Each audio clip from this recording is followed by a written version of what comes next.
बरसाने वाली की जय हो। श्री वृंदावन बिहारी लाल की जय हो। सनातन हिंदू एकता पदयात्रा की जय हो। हनुमानगढ़ी वाले पूज्य महंत जी की जय हो। सभी संत जनों की जय हो। पूज्य श्री बद्रीनाथ वाले महाराज जी की जय हो। बोल भैया बंसी बारे की जय हो। गोवर्धन नाथ की जय हो। बोल भैया नंद के प्यारे की जय हो। समस्त ब्रजवासियों की पूंछरी के लोटा की हु प्यारे हरे हरे महादेव। सभी संत जनों की भारत हिंदू राष्ट्र की जय हो। सनातन एकता की जय हो। गुरु और चेला की जय हो। बागेश्वर धाम के मेला की जय हो। सभी किसान भाइयों की जय हो। अपने अपने माता पिता की जय हो। केवल फोटो खिंचाने आने वाले पदयात्रियों की जय हो। वास्तविक सेवा करने वाले पदयात्रियों की जय हो। हर हर महादेव। आज बड़ी कृपा हुई भगवान की, फिर से सूर्योदय का दर्शन हो गया, मतलब जिंदा है। हाँ, सूर्योदय का दर्शन हो जाए मतलब आज का दिन और मिल गया। हमारे गुरु कहते थे, सुनो बेटा, जिंदगी ऐसे जियो कि आज ही दिन लास्ट है और यही फास्ट है। उनका उससे होगा क्या, टेंशन और हो जाएगी यदि लास्ट समझ ले। बोले भाई लास्ट समझ ले तो टेंशन फ्री रहेंगे कि कल कुछ करना ही नहीं, जो करना आज ही कर लो। तो आज बड़ी कृपा हुई, फिर से सूर्य भगवान के दर्शन भये। आज भैया हरो अपनी पदयात्रा का 8वां दिन है। बस आज और चल लो और कल और बस परसों जय जय सीताराम। लोग दिन गिनते हैं, हम घंटे गिन रहे हैं। हाँ, हावर्स में काम चला रहे हैं, 1 घंटा निकल गया, बस भैया भी 1 घंटा और कर गो। आज 8वां दिन है पदयात्रा का। कोसी कला में बैठे हैं, मंचों पर संतों का दिव्य मंच सजा हुआ है।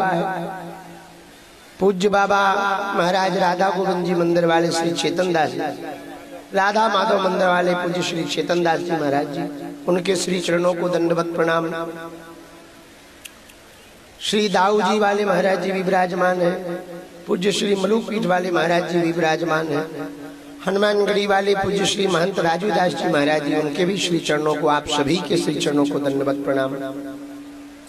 इधर में पूज्य श्री अंकुश जी शास्त्री जी भी, जिनकी ऊपर गुरुदेव की बड़ी कृपा है और हमारे बड़े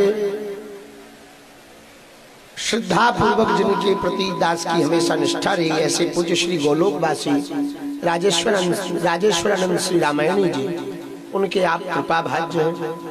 श्री अंकुश शास्त्री जी, नवीन जी, भक्तमाल जी की इन पे बड़ी कृपा है। आपको भी श्री सीताराम। और श्री हनुमंत कथा और भागवत कथा के माध्यम से संपूर्ण भारतवर्ष में प्रचार करने वाली पूज्या देवी प्राची जी का भी आगमन हुआ। आपको भी श्री सीताराम। खाटू बाबा और खाटू वाले बाबा और राम जी और हिंदुत्व के बहुत अच्छे सुमधुर गीत गाने वाली बहन अंजलि भी हैं, किसान भी हैं, राजपीठ के लोग भी हैं, समस्त साधु समाज है। और आप सबके हृदय में जो राम जी बैठे हैं, हम उनको भैया प्रणाम कर रहे हैं। सुनो, कल की पदयात्रा का दिन शहीद जवानों के लिए समर्पित था। आज की पदयात्रा का दिन किसानों के लिए समर्पित रहेगा।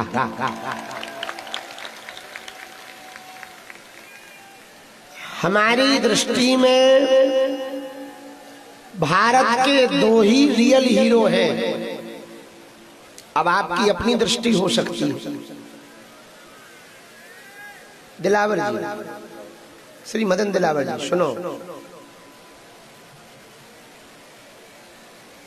फिल्मों में आने वाले हीरो तो पैसा लेकर केवल नाटक करते हैं, वो नकली हीरो है।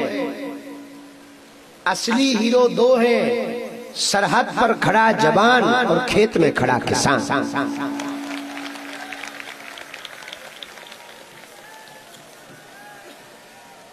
यदि किसान ना होते तो आज समाज भी ना होता। जो तुम रोटियां खा रहे हो, ये इनके पसीना के गिरने के कारण जब ये अनाज उत्पन्न करते हैं, तब तुम्हारी रोटियां तुम्हारे घरों में पहुंच पाती हैं। एक बात हम बहुत विनम्रता पूर्वक पूरे भारतवर्ष से निवेदन करें, इस देश में अब तो कुछ दिनों से थोड़ा किसानों की तरफ देखा जाने लगा, वरना कुछ दिनों तक तो किसानों को, कई वर्षों तक किसानों को देखा ही नहीं गया। अब तो जब से इन्होंने यूनियन बनाई, जब से भारतीय हलदर किसान यूनियन हुई या अन्य यूनियन हुई, उन्होंने जब अपनी एकजुटता दिखाई तो भारत की और सरकार में बैठे लोगों की आंख खुली। खैर, किसानों की दृष्टि से देखा जाए तो अभी भी बंद है, परंतु कई वर्षों तक किसानों के प्रति कोई श्रद्धा नहीं लोगों ने रखी। इनका अनाज सस्ते दर में खरीदते और इनको ही जब जरूरत पड़ती तो इनको ही वही अनाज महंगा रिटर्न करते। हमारे भारत में ये बात बोले तो किसी को बुरा लगे तो कोई दिक्कत नहीं, तुम घर खिसक लेना तुरंत, क्योंकि हम ऐसा ही बोले। हमारे भारत में दारू लेने के लिए लाइन नहीं लगती है, पर किसानों को खाद लेने के लिए जरूर लाइन लगती है। हाँ, बड़ी गजब की व्यवस्था है। मदिरा की इतनी दुकानें खोल रखी ताकि कहीं पर लाइन न लगे, पर खाद्य केंद्र इतने कम हैं ताकि जब तक इनकी खेती में खाद की जरूरत पड़े, आधो बीज तो उतना ही खत्म हो जाए जब तक खाद में नंबर आवे। पर वर्तमान में तो बहुत सुधार हुए। हमारी कल रात्रि काल में अचानक फोन आया दूरभाष पर, तो हमें पता लगा हमारे मध्य प्रदेश के पूर्व मुख्यमंत्री श्री शिवराज सिंह जी, वो वर्तमान में किसानों की केंद्र के कृषि में मंत्री है। हमारे तो बहुत आत्मीय हैं और उनकी बुद्धि निश्चित रूप से बहुत अभूतपूर्व है, बहुत अद्भुत है। आलोक जी तो उनसे परिवार से जुड़े, तो शायद जो बात आप पहुंचा पाओगे हम ना पहुंचा पाएंगे, क्योंकि आप तो उनके किचन के आदमी हैं। आपके लिए ऐसा चर्चा रहता, परिवार के सदस्य उनके। हमको लगता है भारत का किसान यदि समृद्ध होगा तो हमारा भारत समृद्ध होगा, और निश्चित रूप से उनके कार्य बहुत अभूतपूर्व हैं और बहुत अभूतपूर्व तरीके से वो कार्य कर रहे हैं। परंतु आने वाले दिनों में एक बात हमको विनम्रता पूर्वक ध्यान देनी पड़ेगी। समस्त किसान भाई बैठे हैं हमारे सामने, ध्यान पूर्वक सुनो। हम लोगों को यदि अपने समाज को बीमारियों से बचाना है तो जैविक खेती की तरफ लौटना पड़ेगा, तभी हमारा भारतीय समाज रोगों से मुक्त हो सकता है। जैविक खेती के प्रयोग से गौ माता का संरक्षण होगा, नंदी का संवर्धन होगा, वृक्षों का संवर्धन होगा, उसके लिए पशुओं की आवश्यकता पड़ेगी, भैंस आदि की, तो उससे खाद की व्यवस्था बनेगी।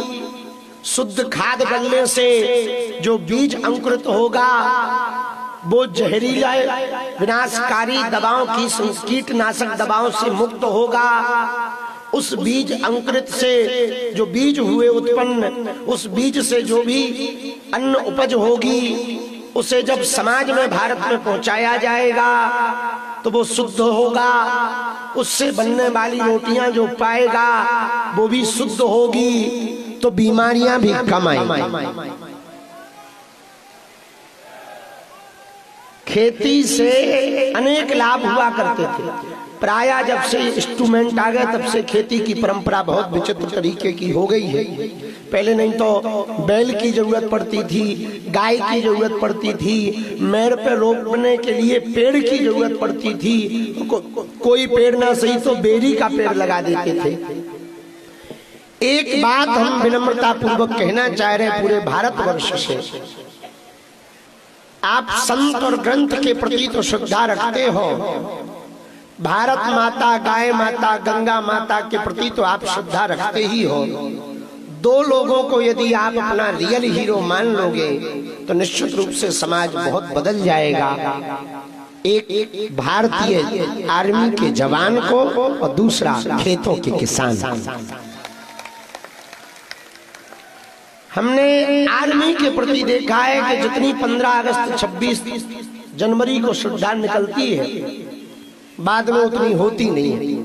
वही जवान, वही हमारे वीर सैनिक जब अपने घर के लिए छुट्टी लेकर लौटते हैं, ट्रेन में सीट नहीं मिलती है, बेचारे कागज बिछा करके, अखबार बिछा करके दरवाजे के नजदीक पे जहाँ पर वॉशरूम का स्थान होता है, बाथरूम के पास में भी वहीं सामने में डाल लेते हैं। बेचारे अपना बैग लिए हुए बैठे रहते हैं। और बड़े बड़े मठाधीश, बड़े बड़े श्रीमंत, बड़े बड़े सेठ साहूकार, बड़े बड़े राजनीतिज्ञ सीट पर पड़े पड़े देखते रहते हैं। एक बार भी उनके मन में ये नहीं निकलता कि भैया तुम सरहद पर जब जागते हो तब हम लोग चैन से सो पाते हैं, आओ आज हम यहाँ बैठ जाते हैं, तुम सीट पर सो जाओ। यदि ये समाज में बदलाव आ जाए तो बहुत परिवर्तन हो जाएगा। किसानों की बात को यदि गंभीरता से सुना जाए तो समाज में बहुत बदलाव हो जाएगा। हमको लगता है ये दोनों देश में बहुत आवश्यक है। यदि किसान नहीं रहेंगे तो भोजन की व्यवस्था नहीं हो पाएगी, जवान नहीं रहेंगे, देश के सैनिक नहीं रहेंगे तो तुम्हारे जीवन की व्यवस्था नहीं बच पाएगी। इसलिए आज हमने गुरु प्रेरणा से ये विचार किया कि हम लोग आज की पदयात्रा किसानों के लिए समर्पित करेंगे। और इनका तो निशान ही है हलधर, हल मूसल। कल हम जब ब्रज में प्रवेश करने लगे तो दाऊ जी का स्वरूप बन करके एक जने आए, तो वो हल और मूसल लिए थे। उन्होंने हमें मूसल पकड़ा, बोले आप ये पकड़ो इसे लो। तो हमें बहुत हंसी आई, तो बोले बाबा हंस काय करो, हमका मूसल को मूसल पकड़ा दिया, इसलिए हम हंस रहे हैं। तो वो भी बहुत हंसने लगे। तो दाऊ दादा का तो जितने ब्रजवासी हैं ध्यान पूर्वक सुनो, हमारे दाऊ दादा के तो कंधे पर ही हल रहता है, इसलिए उनको हलधर भी कहते हैं। पर अब किसानों में एकता देखकर हमको ये प्रसन्नता हो रही है कि निश्चित रूप से कालांतर में पूरे समाज का ध्यान किसानों के प्रति जाएगा। एक बात और सुनो, ब्रज क्षेत्र में है, श्री धाम वृंदावन तक ये पदयात्रा जाएगी। परसों यानी 16 तारीख को दोपहर 12 बजे का वो दिन होगा छठी करा में, जब लाखों सनातनी राधे राधे का जय घोष करेंगे। तो मथुरा में जो उन लोगों के पत्थर लगे हैं वो हिलेंगे।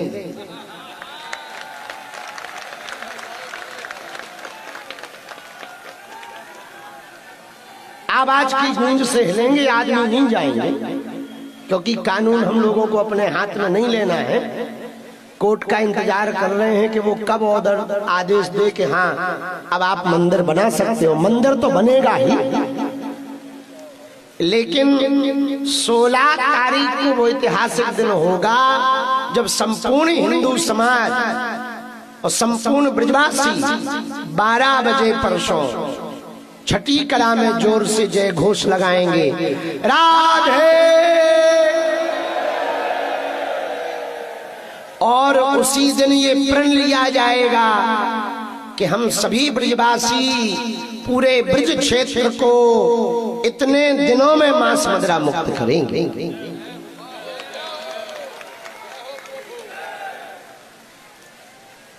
तो परसों का दिन बहुत इतिहास के लिए बहुत अभूतपूर्व रहेगा।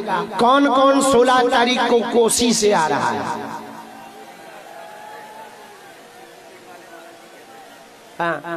कौन कौन सब लोगों में से चल रहा है 16 तारीख के लिए? हाथ उठाओ, हाथ नीचे कर लो, पीटने के काम आएंगे। और परसों अद्भुत बात यह है, हमारे पूज्य गुरुदेव भगवान तुलसी पीठ वाले जगत गुरु भगवान की अध्यक्षता रहेगी। उस दिन उनके भी दर्शन हम सबको होंगे। आज सायं काल में हमारे ज्येष्ठ भ्राता श्री पूज्य श्री देवकी नंदन ठाकुर जी महाराज जी का आगमन हो रहा है। कल भी बहुत संत हैं, आज भी बहुत संतों का शाम को आगमन है। ये पूरी की पूरी पदयात्रा केवल और केवल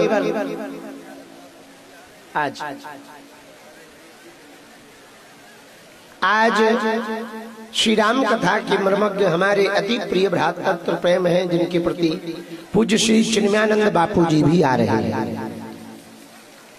और कल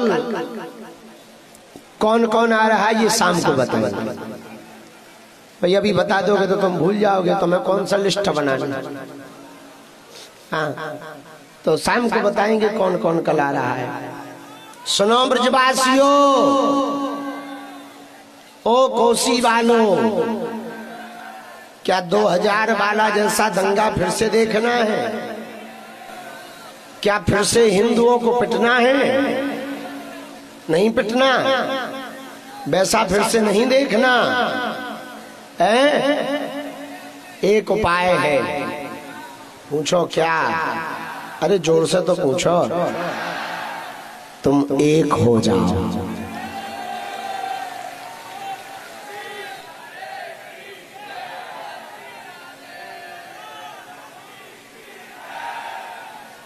आप यदि एक हो जाएंगे, संगठित हो जाएंगे, एकता में रहेंगे, तो हम बहुत प्रणपूर्वक और विनम्र पूर्वक कह सकते हैं ये पदयात्रा का जो संकल्प है वो एक न एक दिन जरूर पूर्ण होगा। ये पक्का भरोसा है। भारत हिंदू राष्ट्र होगा, इस देश का हिंदू एक होगा।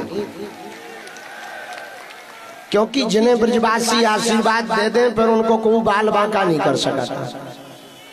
और हम पे तो सब ब्रजवासी हाथ धर धर के आशीर्वाद दे रहे और उनके चरणन की रज हम माथे में लगा रहे। बड़ी दया है ब्रजवासियों की। पर भैया हिंदू समाज के लिए एक होना इसलिए जरूरी है। हिंदू एक होगा तो संस्कृति बचेगी, हिंदू एक होगा तो तुम्हारी संपत्ति बचेगी, हिंदू एक होगा तो तुम्हारी संतति बचेगी, हिंदू एक होगा तो मठ मंदिर बचेंगे, हिंदू एक होगा तो संत और ग्रंथ बचेंगे, हिंदू एक होगा तो गाय माता बचेगी, हिंदू एक होगा तो गंगा माता बचेगी, हिंदू एक होगा तो भारत माता बचेगी। यदि हिंदू एक नहीं होगा तो वो दिन दूर नहीं जब भारत में गृह युद्ध छिड़ेगा और जो अल्पसंख्यक थे जिस दिन वो अर्धसंख्यक हो जाएंगे, तुम अल्पसंख्यक हो जाओगे। हमारी बात समझ आई? हमने किसके लिए कहा है? जो अल्पसंख्यक है वो एक दिन अर्धसंख्यक हो जाए, फिर तुम अल्पसंख्यक हो जाओगे और अपने ही देश में अपनी जमीन नहीं बचा पाओगे, अपना जल नहीं बचा पाओगे, अपने तीर्थ नहीं बचा पाओगे, अपना परिवार नहीं बचा पाओगे। कश्मीरी पंडितों जैसा हाल होगा, राजस्थान के कन्हैया लाल दर्जी जैसा तुम्हारा हाल होगा, अथवा फिर श्रद्धा जैसे तुम्हारी बेटियों के 35 टुकड़े होंगे। रामचरितमानस तुम्हारे ग्रंथों को जलाया जाएगा, पालघर जैसे संतों को, तुम्हारे संतों को मारा जाएगा, तुम्हारे घरों में आग लगाई जाएगी, कोसी जैसे दंगे भड़काए जाएंगे, नूह मेवात जैसी यात्राएं रोकी जाएंगी और तुम घट जाओगे, या तो तुम पलायन पर मजबूर हो जाओगे या तुम्हारी आने वाली पीढ़ी दूसरे मजहब में चली जाएगी। इसलिए एकमात्र उपाय है, भेद छुआछूत की करो विदाई, हम सब हिंदू, हम सब हिंदू, हम सब हिंदू। और हिंदू का मतलब केवल अपन नहीं, इस देश में बहुत से लोग हैं जो दूसरे मजहब के बन गए पर हैं अपने ही वाले, और उनके लिए ये पदयात्रा बहुत अच्छी है कि बेटा घर वापसी कर लो, टाइम बहुत बढ़िया है, इससे बेहतर मौका नहीं आने वाला है। कल हमने तुम्हें रात को बताई थी, आज फिर हम बता देते हैं, वो हमें भूलती नहीं है बात। अमर अकबर एंथनी 3 मित्र थे, एक फिल्म की बात है, 3 मित्र थे। एक मंदिर जाता था, एक मस्जिद जाता था, एक चर्च जाता था। तीनों जाकर के मंदिर वाला मंदिर में पूजा करता था, मस्जिद वाला नमाज पढ़ता था, चर्च वाला प्रार्थना करता था। तीनों मित्र थे, लेकिन जब फिल्म का एंड हुआ तब पता लगा तीनों का बाप कन्हैया लाल था।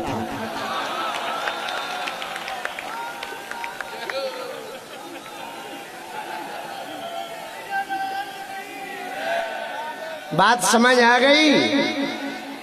बात समझ आई?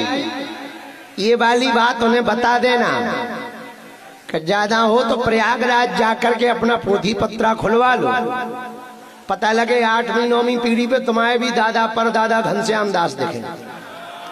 हाँ, बाद में पछताओगे। यही मौका है, सही मौका है।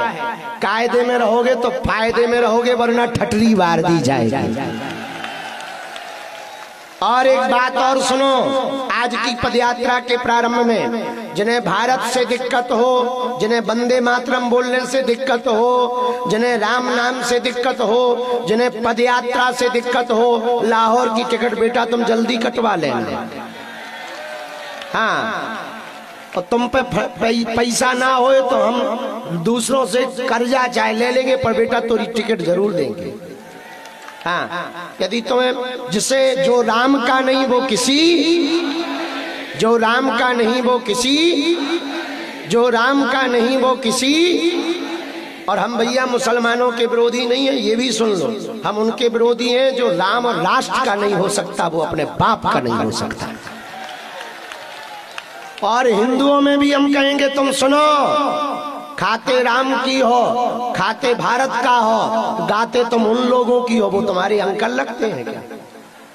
कुछ हमारे ही हिंदू संतों का विरोध करते, ग्रंथों का विरोध करते, गीता का विरोध करते, गंगा का विरोध करते, सनातन हिंदू एकता पदयात्रा का विरोध करते। भैया शुगर हो जाती है तो क्या करते हैं? शुगर टेस्ट कराओ। बीपी हाई हो जाए, हार्ट चेक कराओ। जिनको हमारी पदयात्रा से या हमारे हिंदुत्व बयान से दिक्कत है, वो अपना डीएनए टेस्ट कराओ। इसके बाद भी खुजली चढ़े तो बेटा हवेली पे आ जाए। इसी के साथ हार है, हार। और कुछ लोग कहते हैं बाबा आप ऐसी बात बोलते हो, कई लोगों को बुरी लग जाती है। जो गड़बड़ है उन्हें बुरी लगेगी, चोर को ही तो बात बुरी लगेगी। और ये बात उनको बुरी लग जाए जो गलत नहीं है, भाई जो है सो है। इसीलिए ये पदयात्रा बहुत जरूरी है, सफल होना इसका बहुत जरूरी है। 2 दिन बचे हैं, पदयात्री बहुत कष्ट उठा रहे, पर भैया तुम अपने लिए पदयात्रा नहीं कर रहे हो, आने वाले बच्चों को बचाने के लिए पदयात्रा कर रहे हो। कोसी से कौन कौन चल रहा है? उठाओ हाथ। जो हाथ नहीं उठा रहे, तुम लोग बांग्लादेश जा रहे हो क्या या पाकिस्तान जाओगे? जब तुम्हारे पास इतना टाइम, सुना, जो नौकरी करने वाले हैं, व्यापार करने वाले हैं, धंधे में फंसे हुए लोग हैं, हमारी सुनो, यदि आज तुम हिंदू एकता नहीं दिखाओगे तो वो दिन दूर नहीं है जब तुम्हारी नौकरी छुड़ा ली जाएगी और धंधे को जला दिया जाएगा। हाँ, हम अपने लिए नहीं कर रहे, तुम्हारे लिए कर रहे हैं। हमको ना तो नेता बनना है, ना पार्टी खड़ी करनी है, ना हमको काऊ को वोट दिवाने। हमारा सीधा एक फंडा है, आपके बच्चे सुरक्षित रहे, आपकी बेटी लव जिहाद में ना पड़े, आपके परिवार का मतांतरण न होवे, भारत में दंगा नहीं गंगा फैले। बात समझ आ गई? जोर से बोलो। तो कौन कौन सनातन हिंदू एकता पदयात्रा के साथ है? 16 तारीख को आओगे? पक्का? ऐसे ऐसे पदयात्री चल रहे भैया। ये बहन देखो सामने बैठी, व्हील चेयर पे है। कल 8 घंटा रोड के किनारे खड़ी रही बेचारी। मध्य प्रदेश से आई, मध्य प्रदेश से बेचारी आई है, व्हील चेयर पर है। तो हमने पूछा कि क्यों आई हो? तो बोले आप पदयात्रा तो निकाल रहे हिंदू एकता की, तो हम भी तो हिंदू हैं।